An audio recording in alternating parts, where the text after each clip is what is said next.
Welcome to వెపనశ్రీ media. నేను మీ నవీన్ కుమార్. తెలంగాణ ప్రాంతాల్లో ముఖ్యమైన వృత్తుల్లో ఉన్నటువంటి మరొక ముఖ్యమైనటువంటి వృత్తి మత్స్యకార వృత్తి.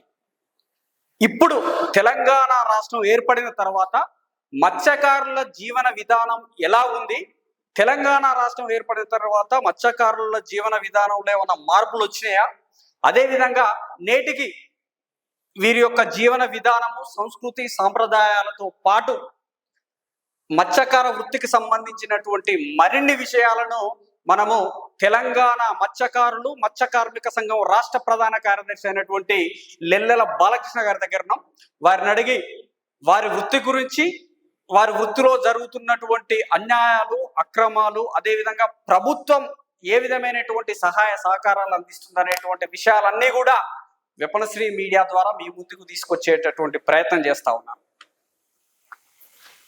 అన్న, వెల్కమ్ టు వెపనశ్రీ మీడియా. అన్నగారు నమస్తే. నమస్తే. తెలంగాణ రాష్ట్రంలో రాష్ట్రం ఏర్పడిన తర్వాత మత్స్యకార వృత్తి మీద ఎన్ని కుటుంబాలు జీవనాధారం పొందుతా ఉన్నాయి? ఇప్పుడు ప్రజెంట్ తెలంగాణ రాష్ట్రంలో నేటికి మత్స్య సహకార సంఘాల్లో సభ్యత్వం ఉన్న వాటి గురించి చెప్తారు. తెలంగాణ రాష్ట్రంలో 5,650 మత్స్య పారిశ్రామిక సహకార సంఘాల్లో 6 లక్షల మంది మత్స్యకారుల సొసైటీ సభ్యులుగా ఉన్నారు. సొసైటీలో సభ్యత్వం లేకుండా మరొక 4 లక్షల మంది, చాలా మంది సొసైటీలో రోడ్ల మీద తిరిగి చంపుకుంటారు, చేపలు పడుతుంటారు, ఇట్లా చేస్తుంటారు. మరొక అంటే 10 లక్షల మత్స్యకారులు ఈ చేపల మీద ఆధారపడి బతికే, ప్రత్యక్షంగా కానీ పరోక్షంగా కానీ 10 లక్షల మంది మత్స్యకారులు తెలంగాణ రాష్ట్రంలో చేపల మీద వృత్తి మీద ఆధారపడి బతికేటప్పుడు. అన్నగారు, ఈ మత్స్యకారుల జీవన విధానం ఎలా ఉంటారు? ప్రధానంగా మత్స్యకారుల జీవన విధానం అంటే వాళ్ళు తెల్లారుదామున 4 గంటలకు చేపల వేట చేసేవాళ్ళు. తెల్లారగంట 4 గంటలకు పోయి చేపల కొంతమంది రాత్రి 12 గంటలకు పోయి వల వేసి వస్తారు. కొంతమంది తెల్లారగంట 4 గంటలకు పోయి వల వేసి వస్తారు. 8-9 గంటలకు పోయి చేపలు వాటన్నిటిని కూడా వలలు తీసుకొని వచ్చేటువంటి పరిస్థితి ఉంటుంది. అట్లా రోజువారీ చేపల వేట ఒక తీరు ఉంటుంది. మార్కెట్లలో చేపలు అమ్ముకునేటువంటి వాళ్ళ పరిస్థితి ఒక తీరుగా ఉంటుంది. అదేవిధంగా రిజర్వాయర్లు, నదులు, చెరువులు, కుంటలలో చేపలు పట్టేటువంటి వాళ్ళ విధానం ఉంటుంది. ఏదేమైనా దినదిన గండం నూరెల్లాగా రోజువారు మత్స్యకారుల జీవన పరిస్థితి ఉంటే దినదిన గండం నూరెల్లా. ఎప్పుడు ఒక ప్రాణాంతకమైనటువంటి ప్రమాదకరమైనటువంటి వృత్తి చేపల వృత్తి. ఎప్పుడు ప్రాణం పోతుందో తెలియదు, ఎప్పుడు బతుకుంటుందో తెలియదు. అది దినదిన గండం లాగానే మత్స్యకారుల బతుకులు ఉన్నాయి. మత్స్యకారుల మీద గ్రామీణ ప్రాంతాల్లో నేటికి ఏమైనా కుల దురహంకార చర్యలు ఏమైనా పాల్పడి ఉన్నాయి? ఈ మధ్య కాలంలో జరిగినాయా? చాలా గ్రామాల్లో మత్స్యకారుల మీద అగ్రకుల దురహంకారం ఉన్నది. ఈ ఊళ్ళ చేపలు ఈ ఊళ్ళనే అమ్మాలి, 15 రూపాయలకు అమ్మాలి, 20 రూపాయలకు అమ్మాలి అని వేలం పాటలు వేయించి గౌన్లోళ్లకు మత్స్యకారులకు పంచాయతీ పెడతారు, సాగరోళ్లకు మత్స్యకారులకు మధ్యన పంచాయతీ పెడతారు. కుల వృత్తుల మీద అగ్రకుల అహంకారంతో వాళ్ళు మాత్రం 200 ఎకరాలు 300 ఎకరాల భూములలో వాడు సుక్క చెమట వాడు భూములకు దిగడు. వాళ్ళ భూములలో సేవ చేసేటోళ్ళు ఇదంతా కానీ చేతి వృత్తిదారులే, కుల వృత్తిదారులే.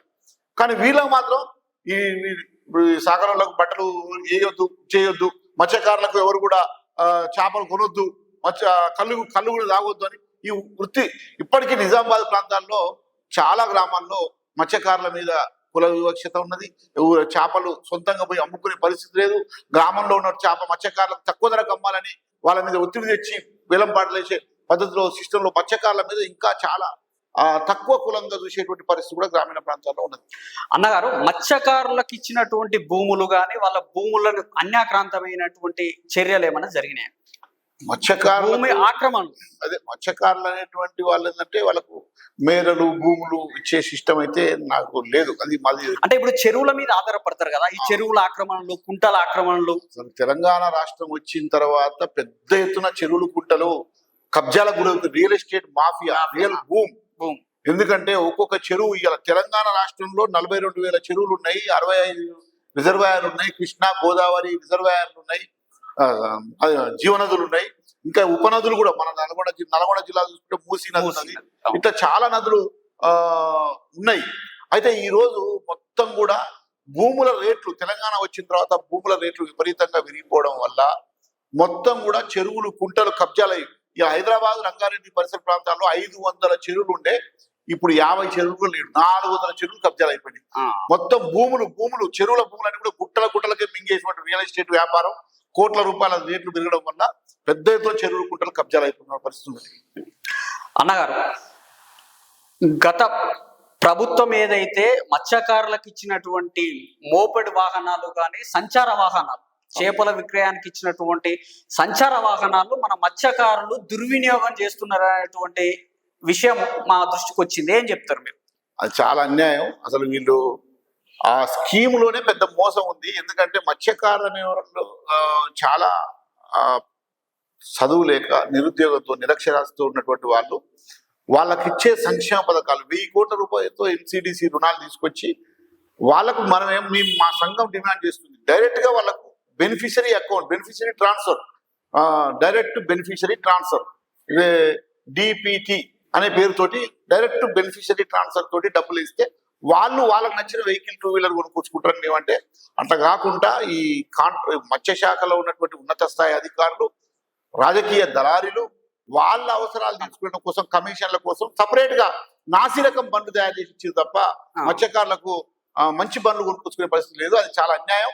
మత్స్యకారులకు సంక్షేమ పథకాలు ఉండాలి. అది వాళ్ళకు ఉపయోగపడేటట్లు డైరెక్ట్ బెనిఫిషరీ ట్రాన్స్ఫర్ ద్వారా వాళ్ళకు డబ్బులు వేస్తే వాళ్ళు కొనుక్కొచ్చుకుంటారు. అది సిస్టమ్. కాకపోతే ఆ స్కీమ్ ఏదైతే ఉందో అది గ్రౌండ్ అవుతుందా కావట్లేదని పర్యవేక్షణ అధికారులు ఉండాలి తప్ప వాళ్ళే ఆ స్కీమ్ ని సెలెక్ట్ చేసే పద్ధతులు ఉండకూడదు. డైరెక్ట్ మత్స్యకారుడే కొనుక్కొచ్చుకున్నట్టు ఉండాలి. అన్నగారు, ఈ ఏదైతే ఈ మత్స్యకార వృత్తి ఉన్నదో చెరువుల మీద నీళ్ళ మీద ఆధారపడి ఉండేటువంటి వృత్తి. ఈ చెరువుల నిర్వహణ మీద గ్రామీణ ప్రాంతాల్లో నీటికి కొన్ని గొడవలు, వివాదాలు జరుగుతూ ఉంటాయి. ఎట్లా? అదే రైతులు చెర్లల్లో నీళ్లు తీస్తే పంట పొలాలు వస్తాయి. మత్స్యకారులకు చెర్లల్లో నీళ్లు ఉంటేనే చేపలు పెరుగుతాయి. ఇక్కడ ఏంటంటే చాలా మంది రైతులు నేరుగా చెర్లనే చెర్ల పైపులు వేసి మోటార్లు పెట్టి చెర్ల నీళ్లు తీసుకుపోయి రైతులు వాడుతుంటారు. అది తప్పది. నీకు ఎంత సాధ్యమైతే అంతవరకే పంట వేసుకోవాలి. పంటకు మొత్తం చెర్ల నీళ్లు ఉంటే ఊరు మొత్తం ఉపయోగం. పశువులు తాగుతాయి, గ్రౌండ్ వాటర్ ఉంటది.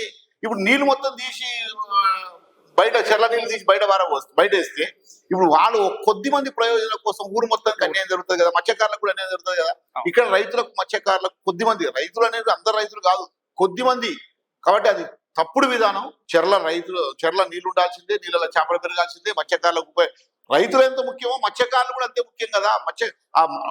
వరి పండిస్తున్నాడు, చేపలు పండిస్తున్నాడు. వరి పండించేది మత్స్యకారులు, ప్రజలు తినేదే. చేపలు పండిస్తే కూడా ప్రజలు తినేదే.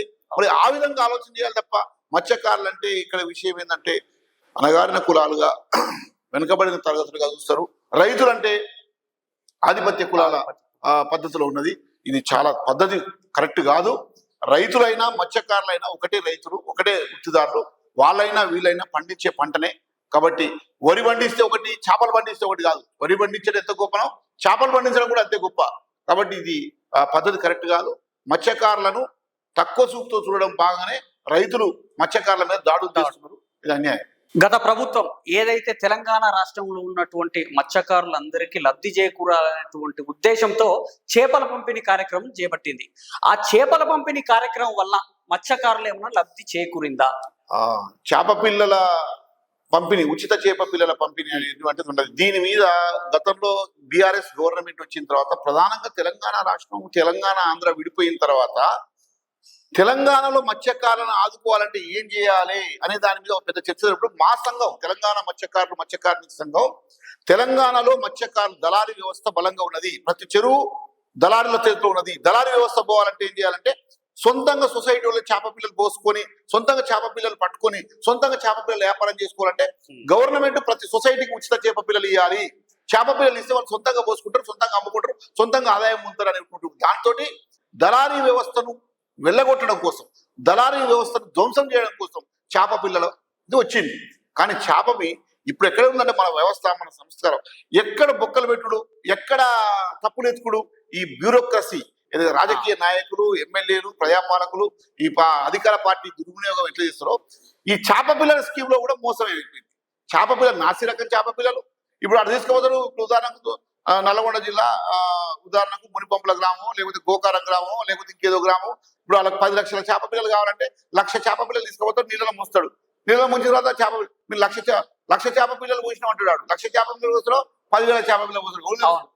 కాబట్టి నాసి రకం చేప పిల్లలు ఇస్తారు, సంఖ్య సైజు అన్ని మోసమే. మేమేమన్నా అంటే ఏ సైజు ఏ చెరువుకు ఎన్ని చేప పిల్లలు కావాలో సొసైటీ, ప్రతి సొసైటీకి బ్యాంక్ అకౌంట్ ఉంటుంది, బ్యాంక్ అకౌంట్ లో డబ్బులు వేయండి, నేరుగా మత్స్యకారులు పోయి కొనుక్కొచ్చుకుంటారు. ఏ సైజు కావాలి, బంగారు తీగలు ఎన్ని కావాలి, రాగండి చేపలు ఎంత కావాలి, బొచ్చ చేపలు ఎంత కావాలి, గ్రాస్ క్యాప్, ఏ చేప పిల్ల ఎన్ని రకాలు కావాలనో, ఏ సైజు కావాలనో, ఎట్లా కావాలనో, ఎప్పుడు కావాలనో మత్స్యకారులకు అన్ని తెలుసు. వీడెవడు పోషితానికి తీసుకొచ్చేది అంటే దీంట్లో మోసం ఉంది. మత్స్యకారులకే సొసైటీ అకౌంట్లలో డబ్బులు వేస్తే వాళ్ళే పోయి తెచ్చుకుంటారు, వాళ్ళు బెనిఫిషియర్ అవుతారు అని మేము అన్నాం. కానీ గవర్నమెంట్, టీఆర్ఎస్ గవర్నమెంట్ రాజకీయ దళారులు, టీఆర్ఎస్ పార్టీ ఏజెంట్లు, టీఆర్ఎస్ పార్టీ 10 సంవత్సరాలు స్వయంగా మత్స్యశాఖ మంత్రి శ్రీనివాస్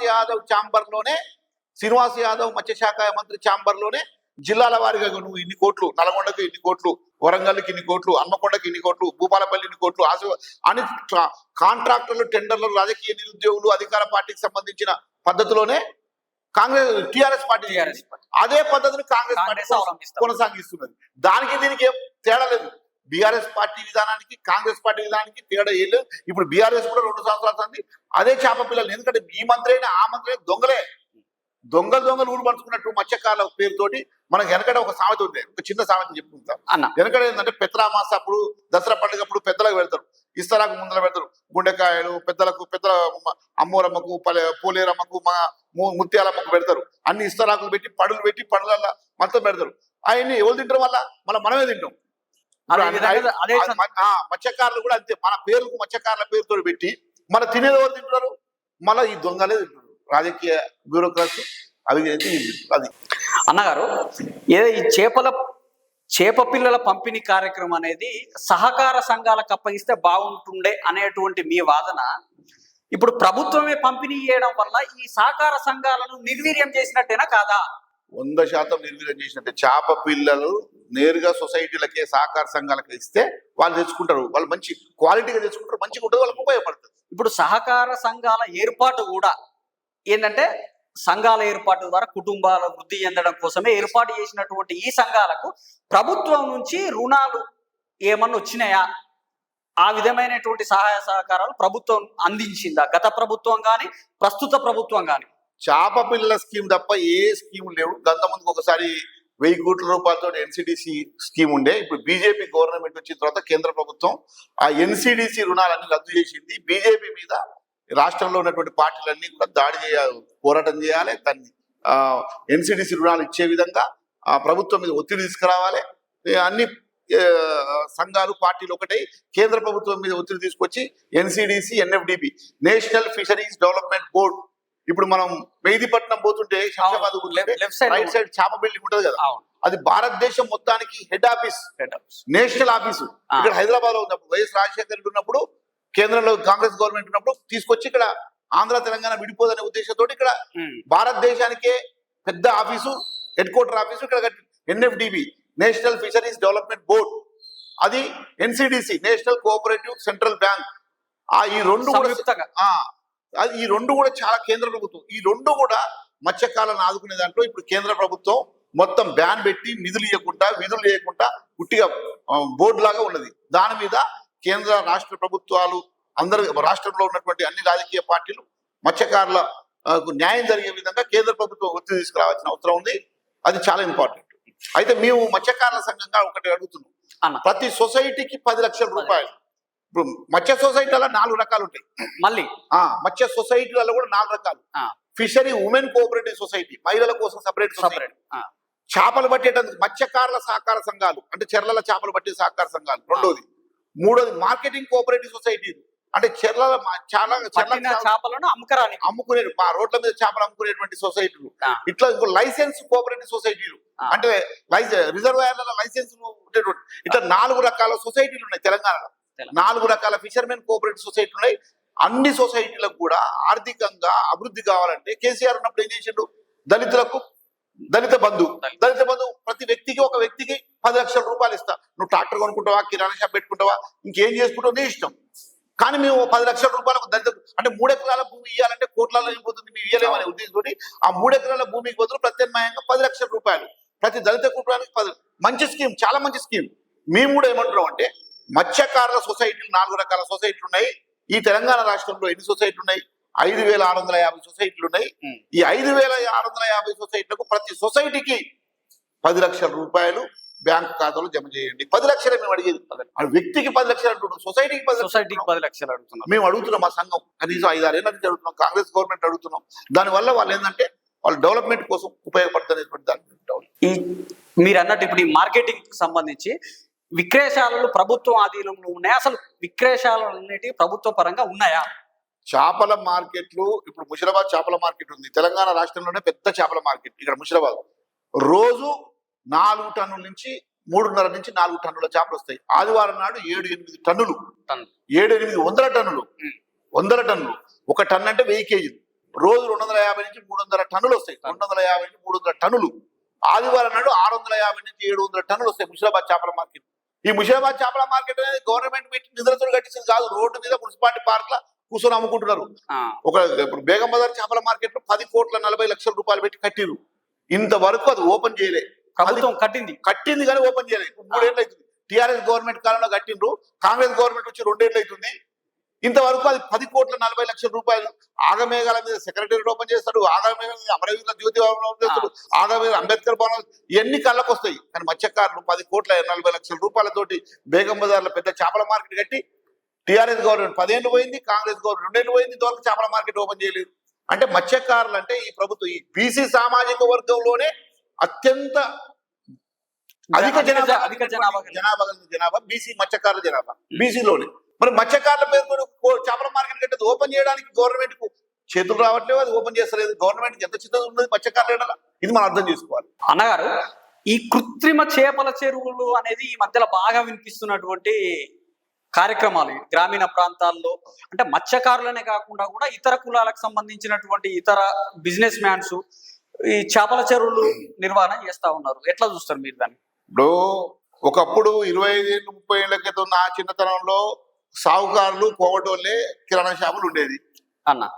విశ్వకర్మ వృత్తిలో వడ్ల కమరులే ఆ పనులు చేసేది. ఇప్పుడు ఆర్ఎస్ బ్రదర్స్, లేకపోతే చంద్ర బ్రదర్స్, లేకపోతే ఆధారపోతే చీరతుకానికి పుస్తల తాడు కానీ బంగారం కానీ అన్ని కూడా ముద్దలు కుద్ది ఈ మిషన్లు వచ్చినాయి. విశ్వకర్మలకు పోయింది. ఇప్పుడు అన్ని కుల వృత్తులు కూడా ఇప్పుడు మారుతున్న పరిస్థితుల్లో మత్స్యకారుల వృత్తి కూడా మనం ఎవరో ఆపలేము. ఇప్పుడు విషయం ఏంటంటే వ్యక్తిగత వ్యవసాయం. ఇప్పుడు కేసీఆర్ వచ్చిన తర్వాత ఫామ్ హౌస్ పద్ధతి మొదలుపెట్టి ఫామ్ హౌస్ వ్యవసాయం. ప్రతి ఒక్కరు 50 ఎకరాలు కొనుక్కోవడం, అందులో ఒక పెద్ద చెరువు చేపల చెరువు దొరుకుకోవడం, 20 ఎకరాలు కొనుక్కోవడం, భూమి కొనుక్కోవడం, వాళ్ళ చుట్టూ కంచెలు పెట్టుకొని వాడు ఒక 10 ఎకరాల చెరువు. ఇప్పుడు వ్యక్తిగతంగా చేపల చెరువులు అనేటువంటిది ఫామ్ హౌస్ సిస్టమ్ వచ్చిన తర్వాత చాలా మంది జడ్జీలు, డాక్టర్లు, ఇంజనీర్లు, డబ్బులున్న రిటైర్డ్ అయినటువంటి వాళ్ళు ప్రతి ఒక్కరు ఫామ్ హౌస్ పెట్టుకోవడం, వాళ్ళు ఒక 5 ఎకరాలు 6 ఎకరాలు చేప పిల్లలు. మంచిదే, అది దాన్ని మనం వ్యతిరేకించాల్సిన అవసరం లేదు. ప్రజలకు చేప పిల్లలు వస్తే మంచిది, తప్పేముంది? చేప పిల్లలు వస్తే దాన్ని మేము వ్యతిరేకిస్తలేము. చేపలు రావాలి, చేపలు పండాలి. వ్యక్తిగతంగా కూడా చేపల చెరువులు పెట్టుకుంటే మనం వద్దంటమా? కాకపోతే చేపల వృత్తి అనేది మంచిదే, దాన్ని మేము వ్యతిరేకించడం ఏం లేదు. ఇప్పుడు ఈ మత్స్యకార వృత్తిలో ఆధునిక హంగులు ఏమన్నా జోడిస్తే బాగుంటుందా? వృత్తికి సంబంధించి మారుతున్న కాలానికి అనుగుణంగా. అవును, ఎందుకంటే ప్రమాదకరమైన వృత్తి మత్స్య వృత్తి, అత్యంత ప్రమాదకరం. ప్రతి సంవత్సరం నాకు తెలిసి 120 నుంచి 150 మంది చనిపోతున్నారు చేపల వృత్తులు. వలలు చుట్టుకొని, చేపలు గుద్దుకొని, చెర్లబోయి బోల్తాబడి, ఇంకా అనేక రకాలుగా పడవ బోల్తాబడి, వలలు చుట్టుకొని అనే సంవత్సరానికి మత్స్యకారులకు జీవిత భద్రత లేదు. కాబట్టి ఆధునిక సిస్టంలో మత్స్యకారులు ఇంకా ఎన్నాళ్ళు ఈ చేపల వృత్తిలో చేసే దాంట్లో మెలకువలు, ఆధునీకరణ, యంత్రాలు, పరిస్థితి అవన్నీ ఉండాల్సిన అవసరం ఉన్నది. దాన్ని స్వాగతిస్తున్నాం. మత్స్యకారులు ప్రాణాలు పోకుండా ఉండాల్సిన జాగ్రత్తలు, దానికి టెక్నాలజీ, దానికి సంబంధించిన చైతన్యం, దానికి సంబంధించినటువంటి శిక్షణ అవన్నీ కూడా ఇవ్వాల్సిన అవసరం ఉన్నది. అది చెయ్యాలి. దాంతోపాటు మత్స్యకారుల జీవిత భద్రత. ఇంకో ఈ రోజు అక్కడ వికారాబాద్ లో టిప్పర్ లారీ గుద్దుకొని 20 మంది చచ్చిపోయారు. సంగారెడ్డిలో మొన్న ఒక పెద్ద కంపెనీలో గ్యాస్ పేలి 40 మంది చచ్చిపోతే వాళ్ళకు 1 కోటి రూపాయలు ఇచ్చిండ్రు. మొన్న నిజామాబాద్ లో కానిస్టేబుల్ ని ఒక రయ్యాజ్ అనే రౌడీ చంపేస్తే వాళ్ళకి 1 కోటి రూపాయలు ఇచ్చారు. మత్స్యకారులు చచ్చిపోతే ఎంత ఇస్తున్నారు? 5 లక్షలు ఇస్తున్నారు. ఇంత అన్యాయం. నేనేమంటారు, మత్స్యకారులు చేపలు పట్టే వృత్తి, వాళ్ళు పట్టిన చేపలను ఎవరు తింటారు? విదేశీ మార్గ ద్రవ్యం. ఇతర దేశాలకు చేపలు, మన తెలంగాణ రాష్ట్రంలో మంచినీటి చేప పిల్లలు మంచినీటి చేపలు ఉత్పత్తి అయిన తర్వాత ఈ ఉత్పత్తి అయిన చేపలు గల్ఫ్ దేశాలకు, అమెరికాకు, ఇతర దేశాలకు ఎగుమతులు అవుతుంటే విదేశీ మార్గ ద్రవ్యం లక్షల కోట్ల ఆదాయం కేంద్ర ప్రభుత్వానికి, రాష్ట్ర ప్రభుత్వానికి వస్తున్నది. మత్స్యకారులు పట్టిన చేపలన్నీ కూడా ప్రభుత్వాలు ఎగుమతులు చేస్తున్నాయి. దాని ద్వారా గవర్నమెంట్కి ఆదాయం వస్తుంది. కానీ మత్స్యకారులు చచ్చిపోతే ఈ గవర్నమెంట్ వాళ్ళ జీవిత భద్రత గ్యారెంటీ ఇవ్వట్లేదు. ఇది చాలా అన్యాయము. మేము అంటున్నాం, ఖచ్చితంగా 20 లక్షల రూపాయలు, కోటి రూపాయలు వాళ్ళందరికీ ఇస్తున్నారు. మీరు కోటి రూపాయలు అడుగుతున్నాం. మత్స్యకారులు చచ్చిపోతే 20 లక్షల రూపాయలు గ్యారెంటీ ఇవ్వాలి. తక్షణ ఆర్థిక సాయం కూడా 2 లక్షలు ఇవ్వాలి. రేపు మా మత్స్య కార్మిక సంఘం రాష్ట్ర మహాసభలు ఈ నెలనే నవంబర్ 25, 26, 27 నవంబర్ 25, 26, 27 కరీంనగర్ లో మత్స్య కార్మిక సంఘం రాష్ట్ర మహాసభలు జరుపుతున్నాం. ఆ మహాసభల్లో తీర్మానం చేస్తున్నాం. మత్స్యకారుల వృత్తి రక్షణ, ఉపాధి, జీవిత భద్రత, దానికోసం కేంద్ర రాష్ట్ర ప్రభుత్వాలు కట్టుబడి ఉండాలి. వాళ్ళ సంక్షేమ పథకాల మీద తీర్మానాలు చేయబోతున్నాం. ఆ చేసిన తీర్మానాల మీద రాబోయే భవిష్యత్ కార్యాచరణ పోరాటాలు కూడా మత్స్యకారుల కోసం ఆ మహాసభలో రూపొందించబోతున్నాం. అన్నగారు, తెలంగాణ రాష్ట్రం నుంచి ఈ చేపలు ఎక్స్పోర్ట్ చేసేటటువంటి అవకాశాలు ఉన్నాయా? ఇక్కడ నుంచి ఎక్స్పోర్ట్స్ అవుతున్నాయా? పెద్ద ఎత్తున అవుతున్నాయి తెలంగాణ. ఇప్పుడు వాస్తవంగా అప్పుడు కేసీఆర్ అసెంబ్లీలో మాట్లాడి ఏమన్నాడు, తెలంగాణలో ఈ కాళేశ్వరం కట్టిన తర్వాత 265 కిలోమీటర్ల దూరంలో కాళేశ్వరం బ్యాక్ వాటర్స్ లో 365 రోజులు నీళ్లు ఉంటాయి. కొన్ని లక్షల టన్నుల చేపల ఉత్పత్తి అయితే తెలంగాణ రాష్ట్రంలో 7,50,000 హెక్టార్ల నీటి విస్తారం ఉన్నది. 7,50,000 హెక్టార్ల నీటి విస్తారం, 42,000 చెరువులు, కృష్ణా, గోదావరి, అనేక రకాల రిజర్వాయర్లు, నదులు, ఉపనదులు, ఇట్లా మత్స్యకారులు 10 లక్షల టన్నుల చేపల ఉత్పత్తి చేసేంత కెపాసిటీ తెలంగాణ రాష్ట్రం ఉన్నది. కానీ ఎంత ఉత్పత్తి అవుతున్నది? 3 లక్షల టన్నులు కూడా అవుతుంది. 10 లక్షల టన్నులు ఉత్పత్తి చేసే అవకాశం తెలంగాణలో. కానీ ఆ ఉత్పత్తికి అనుగుణంగా ఈ రాష్ట్రం, తెలంగాణ రాష్ట్రంలో మత్స్య పరిశ్రమకు ఒక ప్రణాళిక, సమగ్రమైన ప్రణాళిక తయారు చేసి మంచి ఆదాయం, మత్స్యకారులకు ఆదాయం రావాలి, గవర్నమెంట్కు రెవెన్యూ రావాలి, ప్రజలకు పోషక విలువలైన ఆహారం రావాలి. ఇట్లాంటి సిస్టమ్ గవర్నమెంట్ దగ్గర లేదు. దానికోసం మా సంఘం రాష్ట్ర మహాసభలో చర్చించి ప్రభుత్వానికి మేము నివేదికలు ఇస్తాం. అన్నగారు, ఈ మత్స్య కార్మిక సంఘం మత్స్య కార్మికులకు భారత స్వాతంత్రం 1947 నుండి నేటి వరకు తెలంగాణ రాష్ట్రంలో రాజకీయ అవకాశాలు ఏ విధంగా ఉన్నాయి? మత్స్యకారులు ఈ సమాజంలో పెద్ద సంఖ్యలో ఉన్నారు. కుల వృత్తి మానకురా గోల చిన్న, అరే మీరు ఉచ్చమడుల చేపలు పట్టేటోళ్లకు మీకెందుకురా సర్పంచి, మీకెందుకురా భూమి, మీకెందుకురా చదువు అని మన ఇప్పుడు అరే సాకల మందులు పొత్తు, ఇంటికి రాదిత్తు, ఈ కులాలు మీకు ఎందుకురా, మీకు ఈ వ్యవసాయం మీకు అని ఈ అణగారిన చేపల వృత్తి సంఘాల వాళ్ళని, కుల వృత్తుల వాళ్ళని వృత్తులకే పరిమితం చేసి వాళ్లకు భూమి మీద అధికారం లేకుండా, చదువు మీద రాకుండా, సంపద మీద రాకుండా, సర్పంచులు కాకుండా, రాజ్యాధికారం 42% రిజర్వేషన్ లేదు ఈ రాష్ట్రంలో. తెలంగాణ రాష్ట్రంలో 65% బీసీలు ఉన్నారు.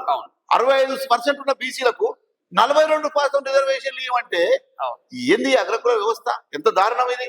చాలా అన్యాయమే కదా. అందుకోసమే ఖచ్చితంగా రాజకీయంగా, సామాజికంగా, చదువు పరంగా మత్స్యకారులను అన్ని రంగాల్లో తొక్కేసిండ్రు ఇప్పటిదాకా. దాని గురించి ప్రజలందరూ తెలుసుకుంటున్నారు, తిరగబడుతున్నారు. ఖచ్చితంగా రోజులు మారుతాయి. ఆ మారే విధంగా మాలాంటి సామాజిక ఉద్యమకారులం మేము ఖచ్చితంగా ప్రజల్లో మనం ఉన్నంత కాలం ప్రజలు చైతన్యం చేసి తిరుగుబాటు తప్పదు.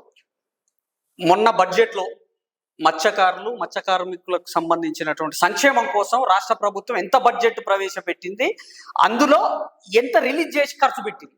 చాలా దారుణం ఏంటంటే మొన్న బడ్జెట్ లో కేవలం 50 కోట్ల రూపాయలు, మేము అడుగుతున్నాం 5,000 కోట్ల రూపాయలు మత్స్య పరిశ్రమ, 2,65,000 కోట్ల బడ్జెట్ గవర్నమెంట్ బడ్జెట్. మొత్తం బడ్జెట్ 2,65,000 కోట్లు. ఈ రాష్ట్రంలో సామాజికంగా బీసీలలో 132 కులాలు ఉంటే 132 కులాల్లో హైయెస్ట్ సింగిల్ పాపులేషన్ ఉన్నటువంటి సామాజిక వర్గం బీసీ మత్స్యకారుల సామాజిక వర్గం. కానీ ఈ మత్స్యకారులు 10 ఎకరాల భూమిలో పంట పండాలంటే 10 ఎకరాల భూమికి నీళ్ళు అందాలి. ఇన్ని లక్షల మంది మత్స్యకారుల అభివృద్ధి కావాలంటే అన్ని లక్షల మందికి సరిపడ బడ్జెట్ లో నిధులు కేటాయించాలి.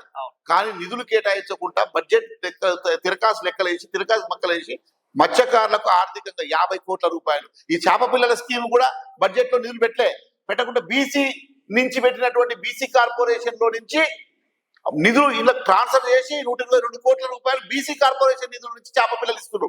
మత్స్యశాఖ బడ్జెట్ లో నిధులు లేవు. కాబట్టి వచ్చే బడ్జెట్ లో మత్స్య పరిశ్రమ అభివృద్ధి, మత్స్యకారుల సంక్షేమానికి 5,000 కోట్ల రూపాయలు నిధులు పెట్టాలని చెప్పి మేము ప్రభుత్వాన్ని డిమాండ్ చేస్తున్నాం.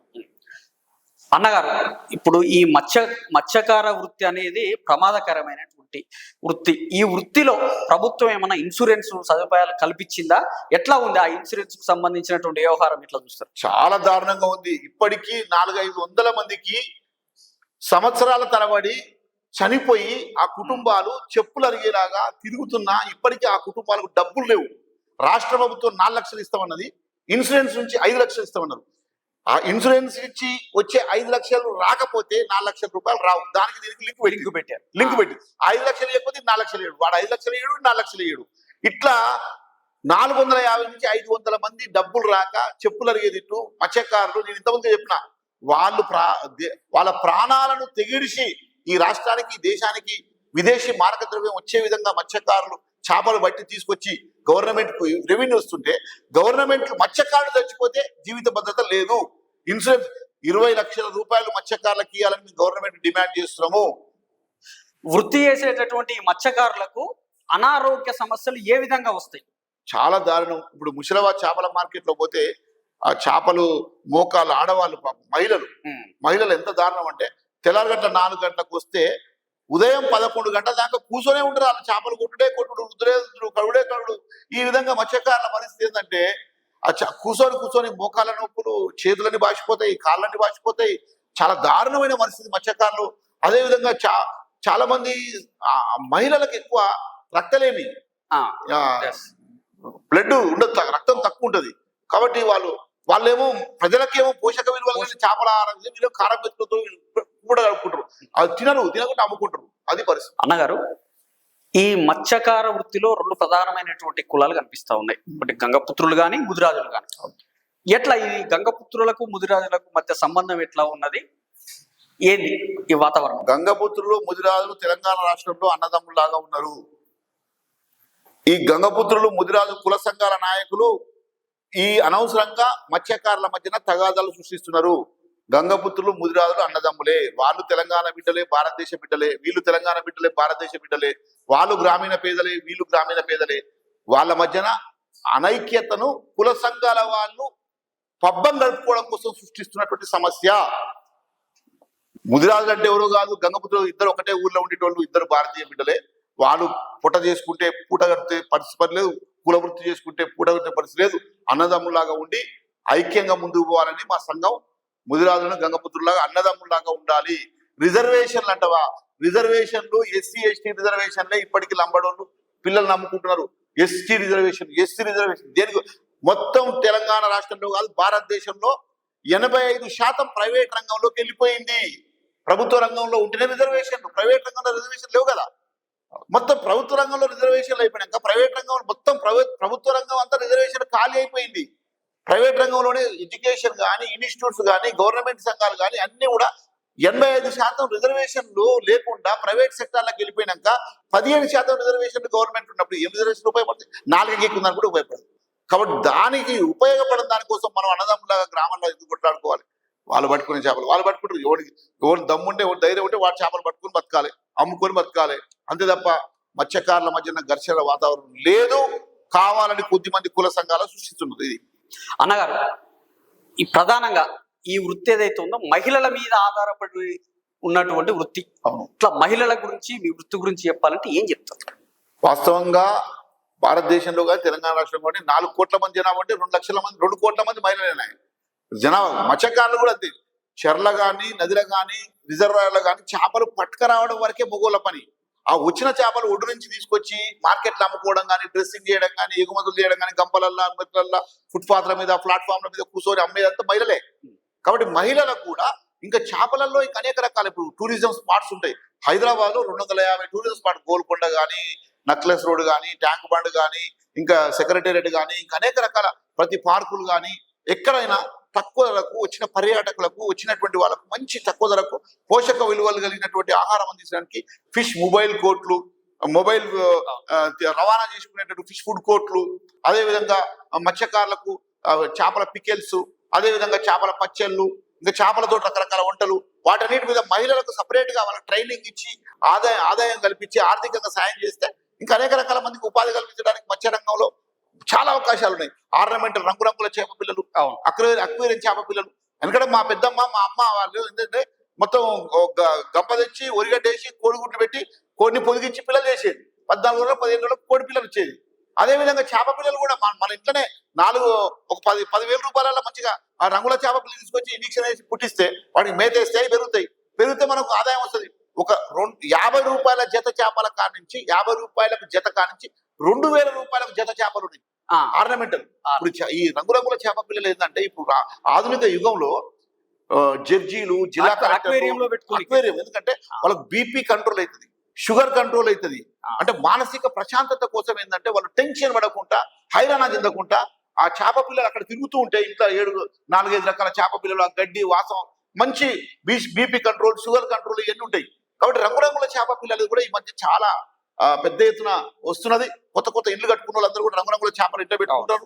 దానికి అద్దాలు తయారు చేయడం, దాంట్లో గడ్డి తయారు చేయడం, దాంట్లో మేత తయారు చేయడం, ఆ చేప పిల్లలు తయారు చేయడం, ఇవన్నీ కూడా గవర్నమెంట్ మత్స్యకారుల మహిళలకు ఉత్పత్తి కల్పించేదానికి, మార్కెటింగ్ కల్పించడానికి ఆర్నమెంటల్ బజార్, కంప్యూటర్ బజార్, టెలివిజన్ బజార్, ఆర్నమెంటల్ బజార్ ఏర్పాటు చేసి మత్స్యకారులకు ఉపాధి కల్పించవచ్చు, మహిళలకు ఉపాధి కల్పించవచ్చు, మహిళలకు మంచి శిక్షణ ఇవ్వచ్చు. ఇట్లాంటివి చేయాలి. బాలకృష్ణ గారు, మత్స్యకారుల జీవితాల్లో వెలుగులు నింపాలంటే, మత్స్యకారులు అభివృద్ధి చెందాలంటే అటు ప్రభుత్వము కానీ ప్రజలు కానీ మీలాంటి నాయకులు కానీ ఏం చేస్తే మత్స్యకారుల జీవితాల్లో వెలుగులు నింపవచ్చు? మత్స్యకారుల అభివృద్ధి కావడానికి కావాల్సినటువంటి చాలా రకాల అవకాశాలు ఈ మత్స్య రంగంలో ఉన్నాయి. ముందుగా మత్స్య పరిశ్రమ అభివృద్ధికి, మత్స్యకారుల సంక్షేమానికి అభివృద్ధి కావాలని ప్రభుత్వాలకు, పాలకులకు చిత్తశుద్ధి ఉంటే బడ్జెట్ లో నిధులు కేటాయించాలి. కేటాయించడమే కాదు, ఖర్చు కూడా చేయాలి. ఖర్చు చేయడం అంటే ఎట్లా ఖర్చు చేయాలి? ఆ నేరుగా మత్స్యకారులకు అందే విధంగా చేయాలి. మధ్యన ఇంతకుముందు చెప్పిన పెద్దమ్మ పెట్టి పేరు ఇల్లది తినేది వాళ్ళగా అట్లా కాకుండా మత్స్యకారులకు ఆ బడ్జెట్ లో వచ్చిన నిధులు వాళ్ళకు అందాలి, వాళ్ళకు ఉపయోగపడే స్కీమ్స్ పెట్టాలి. ఈ విధంగా ముఖ్యంగా ఇవి చేయాలి. దీంతో పాటు ఏంటంటే మత్స్యకారులకు సంబంధించినటువంటి ఇంకా డెవలప్మెంట్ కు సంబంధించి చెరువులు, కుంటల కాడ నర్సరీలు ఏర్పాటు చేసుకోవచ్చు. చుట్టూ చెరువులు, కుంటల నర్సరీలు ఏర్పాటు చేసుకుని గ్రీనరీ కోసం వాళ్ళు చెరువు మత్స్యకారులు తయారు చేస్తారు. ఇటుక బట్టీలు తయారు చేసుకోవచ్చు చెరువులు కట్టగాడ, అదే మత్స్యకారుల కోసం సొసైటీలకు. అదేవిధంగా మత్స్యకారుల పేరుతో మార్కెటింగ్ ఏర్పాటు చేసుకోవచ్చు. మత్స్యకారులకు సంబంధించినటువంటి ప్రమాదం నుంచి వాళ్ళకి అవకాశాలు, ప్రమాద బీమా కల్పించాలి. చేపలతోటి ఇంకా అనేక రకాల ఆధునికమైనటువంటి వంటకాలు తయారు చేసేటువంటి పెట్టవచ్చు. అదేవిధంగా జైళ్లలో, హాస్పిటళ్లలో, అదేవిధంగా గవర్నమెంట్ హాస్టళ్లలో చికెన్, కోడిగుడ్డ లాగానే చేపలు కూడా పెట్టాలి. మత్స్యకారులకు చేపలు పెట్టాలి. ఎందుకంటే కోడిగుడ్లు పెడుతున్నారు, చికెన్ పెడుతున్నారు. కోడిగుడ్లు, చికెన్ ఎవరే అంటే పెద్ద పెద్ద క్యాపిటలిస్టులు, డబ్బులు ఉన్నటువంటి ధనిక పెట్టుబడిదారులు తయారు చేసేటువంటి చికెన్, కోడిగుడ్డు కాబట్టి వాళ్ళకి పెడుతున్నారు. మరి చేపలు ఎందుకు పెట్టరు? చేపలు అనేటువంటిది ఒక రేట్, మార్కెట్ రేటు, బంగారానికి మార్కెట్ రేటు, కోడిగుడ్డుకు మార్కెట్ రేట్ ఉంటుంది, పేపర్ రేట్ ఉంటుంది, చికెన్ కు పేపర్ రేటు, చేపలకు పేపర్ రేట్ లేదు. పేదవాళ్ళు ఉత్పత్తి చేసేటువంటిది. కాబట్టి మత్స్య సంపద కూడా ప్రోత్సహించాలి. జైళ్లలో, హాస్పిటళ్లలో, హాస్టళ్లలో, వాళ్ళకు హాస్టళ్లలో, గవర్నమెంట్ హాస్పిటళ్లలో పేషెంట్లకు మంచి చేపల ఆహారం అందించాలి. ఆ విధంగా మత్స్యకారులను ఆదుకోవాలి. మత్స్యకారులకు సంబంధించిన బడ్జెట్ సొసైటీలకు ప్రతి సొసైటీకి 10 లక్షల రూపాయలు సహకారం కల్పించాలి. అదేవిధంగా మేము గవర్నమెంట్ నుంచి మేము అడుగుతున్నాం, ఒక 10 హోల్సేల్ చేపల మార్కెట్లు, ఒక 100 రిటైల్ చేపల మార్కెట్లు ఈ తెలంగాణ రాష్ట్రంలో తక్షణం అవసరం ఉన్నాయి. ఎందుకంటే ఇతర దేశాలకు, ఇతర రాష్ట్రాలకు ఎగుమతులు చేయడమే కాదు, మన రాష్ట్రంలో ఉన్నటువంటి ప్రజలకు పోషక విలువలు కలిగినటువంటి చేపల ఆహారం అందించాలంటే లోకల్ మార్కెటింగ్ అభివృద్ధి కావాలి. అనేక జిల్లా కేంద్రాలలోనే ఇప్పుడు చేపల మార్కెట్ లేవు, రోడ్ల మీద అమ్ముకుంటున్నారు. అందుకోసం మార్కెటింగ్ అభివృద్ధి చేయాలి. ఇప్పుడు రైతులకు గిడ్డంగులు, అదేవిధంగా గోడౌన్లు, అదేవిధంగా మార్కెటింగ్ షెడ్లు ఎట్లయితే ఏర్పాటు చేస్తున్నారో మత్స్యకారులకు కూడా ప్రత్యామ్నాయంగా ప్రతి నియోజకవర్గం, ప్రతి మండలం, ప్రతి జిల్లా కేంద్రాల్లో రిటైల్ చేపల మార్కెట్లు, హోల్సేల్ చేపల మార్కెట్లు నిర్మించి పేపర్ రేట్ ప్రకటించి చేపలు తినమని గవర్నమెంట్ పబ్లిసిటీ కూడా చేయాలి. ఇట్లాంటి పనులను చేస్తే మత్స్యకారులు ఆర్థికంగా అభివృద్ధి కావడానికి అవకాశం ఉంటుంది. మంచి అవకాశాలు ఉన్నాయి. అన్నగారు, ఏదైతే మీ సంఘం తెలంగాణ మత్స్యకారులు మత్స్య కార్మిక సంఘం ఏర్పడి 25 సంవత్సరాల సందర్భంగా ఇప్పుడు రాష్ట్ర మహాసభ జరగబోతా ఉంది. ఆ మహాసభ యొక్క విశేషాలు, అదే విధంగా మీ డిమాండ్ చెప్పండి ఒకసారి. మా సంఘం తెలంగాణ మత్స్యకారులు మత్స్య కార్మిక సంఘం TMKMKS, తెలంగాణ మత్స్యకారులు మత్స్య కార్మిక సంఘం ఏర్పడి 2025 ఈ సంవత్సరం, ఈ నెలకు 25 ఏళ్ళు అవుతుంది. ఈ సందర్భంగా మొన్ననే సిల్వర్ జూబ్లీ సెలబ్రేషన్స్ చేశాము, చాలా గ్రాండ్గా చేశాము. 25 ఏళ్లలో మా వాళ్ళు పనిచేసినటువంటి వాళ్ళు, అమరులైనటువంటి వాళ్ళు అనేక మంది, వాళ్ళకందరికీ కూడా మేము ఈ సందర్భంగా చిన్న సత్కారాలు కూడా ఏర్పాటు చేశాము. ఈ నెల నవంబర్ 2025 నవంబర్ 25, 26, 27 3 రోజులు నవంబర్లో కరీంనగర్లో మత్స్య కార్మిక సంఘం 4వ రాష్ట్ర మహాసభలు భారీ ఎత్తున ఏర్పాటు చేస్తున్నాం. ఆ మహాసభలు విజయవంతం కావడానికి మా సంఘం ఇప్పటికే కింది స్థాయిలో అన్ని జిల్లాల్లో మహాసభలు, జిల్లా మహాసభలు, మండల మహాసభలు జరిగినాయి. రేపు రాష్ట్ర మహాసభలు కూడా భారీ ఎత్తున ప్రదర్శన, బహిరంగ సభ, సదస్సు ఏర్పాటు చేస్తున్నాం. ఆ సదస్సు సందర్భంగా అనేక తీర్మానాలు చేస్తాం. ఆ చేసిన తీర్మానాలన్నీ కూడా ప్రభుత్వానికి నివేదిక ద్వారా ఇస్తాం. మత్స్యకారుల అభివృద్ధి కోసం చేయాల్సిన అన్ని చర్చలు కూడా అలా జరుపుతాం. మహాసభలలో మొత్తం రాష్ట్రంలో ఒక 500 మంది ప్రతినిధులు మొత్తం 33 జిల్లాల నుంచి అక్కడ 3 రోజుల పాటు అనేక చర్చలు ఉంటాయి. వాటి మీద తీర్మానాలు ఉంటాయి. ఆ తీర్మానాలను ప్రభుత్వాలకు ఇస్తాం. మొదటి రోజు మత్స్యశాఖ మంత్రి వాకిటి శ్రీహరి గారిని, బీసీ పొన్నం ప్రభాకర్ గారిని, వాళ్ళందరినీ కూడా ఆహ్వానించాం. కరీంనగర్లో జరగబోయే మత్స్యకారుల సంఘం మహాసభలకు కేరళ మత్స్య సహకార సంఘాల ఫెడరేషన్ చైర్మన్, మా సంఘం all India general secretary VVS Sasindran, మా సంఘం ఆల్ ఇండియా కార్యదర్శి గారు కూడా ఈ మహాసభలకు 2 రోజుల పాటు వచ్చి ఉంటున్నాడు.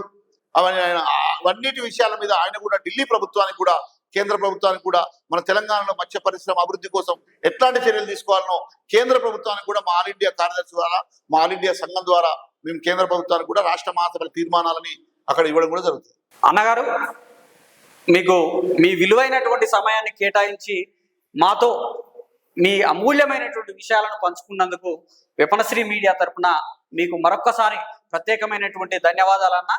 నమస్తే మిత్రమా. విపణశ్రీ మీడియా చాలా ఈరోజు మాకు మత్స్యకారుల వాయిస్ ని ప్రజల్లో తీసుకుపోవడానికి మాకు వచ్చి మాకు ఈ అవకాశం ఇచ్చినటువంటి విపణశ్రీ మీడియా యాజమాన్యానికి ఈ సందర్భంగా నేను హృదయపూర్వక శుభాకాంక్షలు తెలియజేస్తున్నాను. ఇంకా ఎంతో మందిని చైతన్య విపణశ్రీ మీడియా ముందుకు తీసుకుపోవాలని, గ్రామీణ ప్రాంతాల్లో ఉన్నటువంటి అనేక మట్టిలో మాణిక్యాలు లాంటి అనేక సమస్యలను, విషయాలను అన్నిటి కూడా ప్రభుత్వానికి, ప్రపంచానికి, సామాజికానికి తెలియజేసే దాంట్లో విపణశ్రీ మీడియా ఉపయోగపడాలని మనస్ఫూర్తిగా కోరుకుంటూ ఆ యాజమాన్యానికి ధన్యవాదాలు చెప్తూ సెలవు తీసుకుంటున్నాను. ధన్యవాదాలు.